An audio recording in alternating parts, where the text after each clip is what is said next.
بسم اللہ الرحمن الرحیم۔ السلام علیکم ناظرین، ایک عرب دیہاتی روضہ رسول صلی اللہ علیہ وآلہ وسلم پر حاضر ہو کر رب سے دعا کرتا ہے۔ اس کے مانگنے کا انداز دیکھیے، الفاظ پر غور کیجیے، آپ یقین جانیے کہ رب سے مانگنے کا بھی ایک خاص انداز اور ڈھنگ ہوتا ہے جو اس گاؤں کے رہنے والے عرب سے سیکھنا چاہیے۔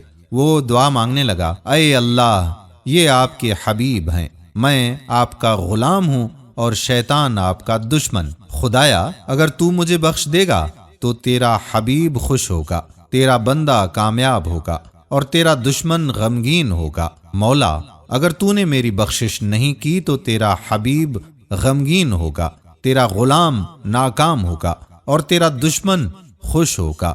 الہی، تیری شان اس سے بڑی ہے کہ تو اپنے حبیب کو غمگین کر دے، اپنے بندے کو ناکام اور اپنے دشمن کو خوش کرے۔ میرے پروردگار، ہم عرب ہیں، ہمارے یہاں جب کوئی سردار فوت ہو جائے تو اس کی قبر پر غلاموں کو آزاد کیا جاتا ہے، اور یہ مقام جہانوں کے سردار حضرت محمد رسول اللہ صلی اللہ علیہ وآلہ وسلم کی قبر ہے۔ پس مجھ غلام کو جہنم کی آگ سے آزاد فرما دے۔ آمین ثم آمین یا رب العالمین۔